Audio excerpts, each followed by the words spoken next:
So hello guys, hello students, very welcome to all of you students in your YouTube channel prime coaching centre.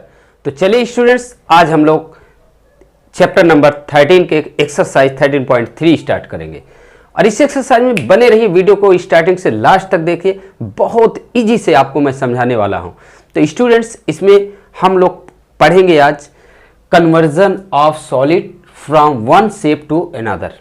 Students, इसमें बहुत आसानी, जो हम लोगों ने प्रीवियस एक्सरसाइज में पढ़ा था उससे ही रिलेटेड सारे फार्मूलेस हैं और उससे ही रिलेटेड सारी शेप एंड साइज है।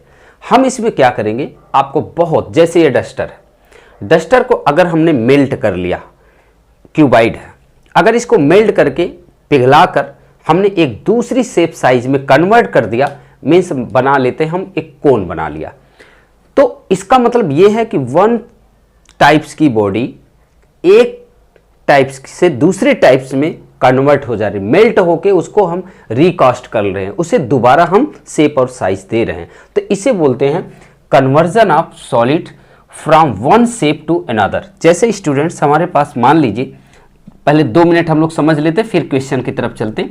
जैसे मान लीजिए हमारे पास एक क्या था, इस तरीके से कोई एक सॉलिड है। ये सॉलिड क्या है, कॉनिकल पार्ट भी है और सिलेंड्रिकल पार्ट है। इसको हमने मेल्ट करके रिकास्ट कर लिया, रिकास्ट करके इसको हमने किस में बना लिया, स्फीयर में। देखिए बहुत आसानी से हम लोग समझ रहे हैं, स्फीयर में। तो students, we can see that the volume of the first solid will be equal to the volume of the second solid because all body melted in and recast into the another body. यानी students, अगर किसी भी body को हम recast करते हैं, melt करते हैं, पिघलाते हैं, पिघला के दूसरी शेप और साइज देते हैं, तो इसका वॉल्यूम, फर्स्ट बॉडी का वॉल्यूम सेकंड बॉडी के वॉल्यूम के बराबर होगा। अब स्टूडेंट्स, इसमें करता क्या है, क्वेश्चन में आते किस तरीके से हैं, अभी हम लोग करेंगे, क्वेश्चन पूरा कंप्लीट समझ में आ जाएगा।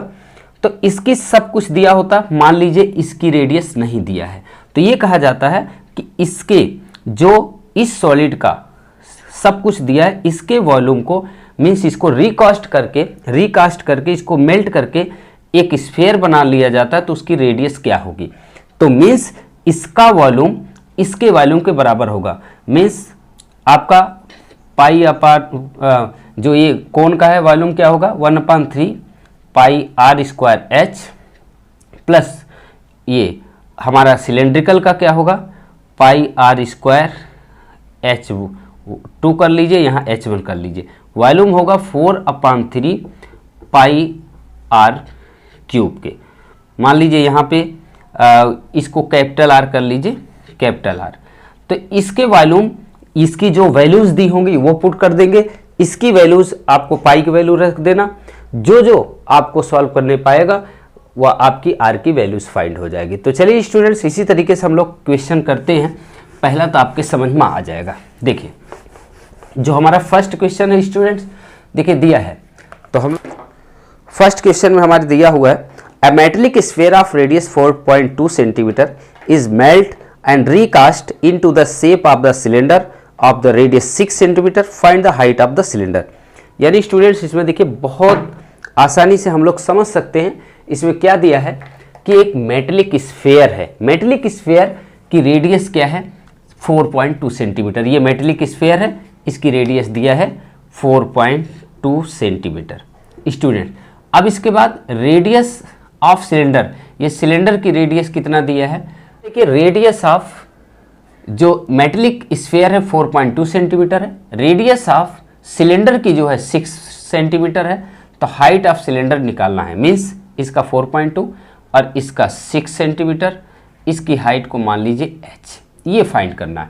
तो स्टूडेंट्स, अब ये रिकास्ट करके, मेल्ट करके, रिकास्ट करके अगर ये स्फीयर से सिलेंडर बनाया जा रहा है, तो इसका वॉल्यूम, दोनों वॉल्यूम आपस में क्या होंगे, इक्वल होगा। Means volume of sphere will be equal to the volume of cylinder, दोनों इक्वल होगा। तो यहाँ एक स्टेटमेंट लिखना पड़ेगा, देयरफॉर स्फीयर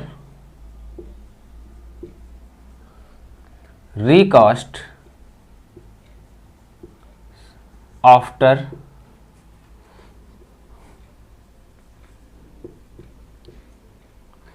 आफ्टर मेल्ट, यहाँ लिख देते हैं sphere is recast into cylinder after melted. So volume of sphere will be equal to the volume of cylinder. Okay students, तो अब देखिए स्फीयर का फार्मूला क्या होता है, 4/3 पाई आर क्यूब, यहाँ पे R1 ले लीजिए, R1 cube equal to pi R2 square into H. Students pi से पाई कैंसिल हो गया, यहाँ पर अब देखिए पाई से पाई हम कैंसिल कर सकते हैं, तो अब इसमें क्या रख देंगे हम 4/3 R1 क्यूब, R1 हमारा क्या है स्टूडेंट्स 4.2 इंटू 4.2 इंटू, पहले चलिए हम क्यूब में ही लिख देते हैं, इक्वल टू ये क्या हो जाएगा आर स्क्वायर, इसकी कितनी है 6 का स्क्वायर इंटू एच।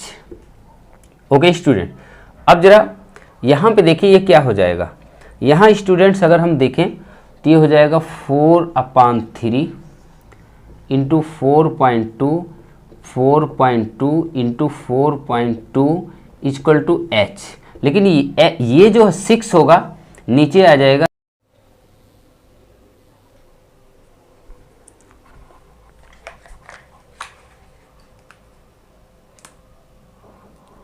तो स्टूडेंट्स अब इसके बाद हम यहाँ पर अगर h इक्वल टू लिखें तो h इक्वल टू हमारा क्या होगा, यानी ये होगा 1.4 का 4 में मल्टीप्लाई होगा 5.6 इंटू ये 0.7 का 0.7 में करेंगे तो 0.49।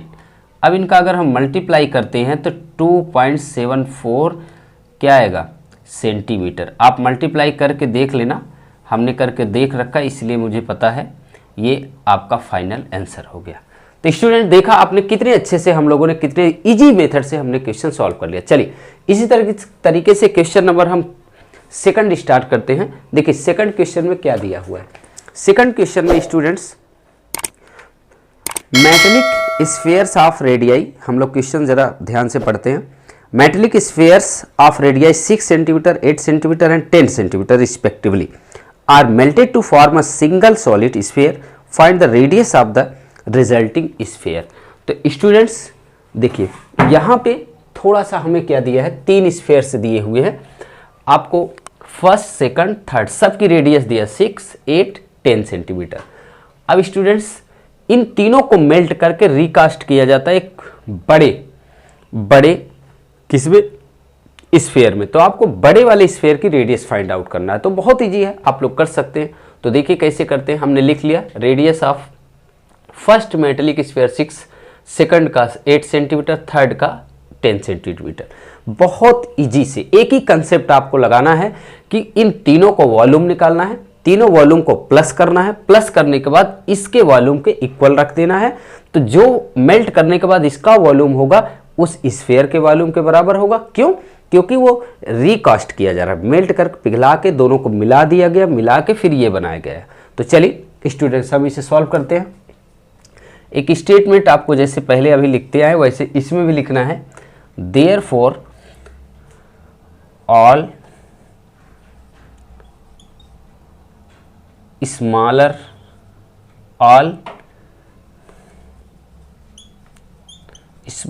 Sphere recast spheres recast in a big sphere after melted. So volume of first sphere plus volume of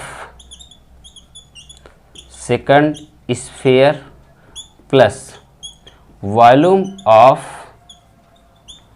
third sphere will be equal to the volume of new sphere. ये आपको ध्यान रखना है।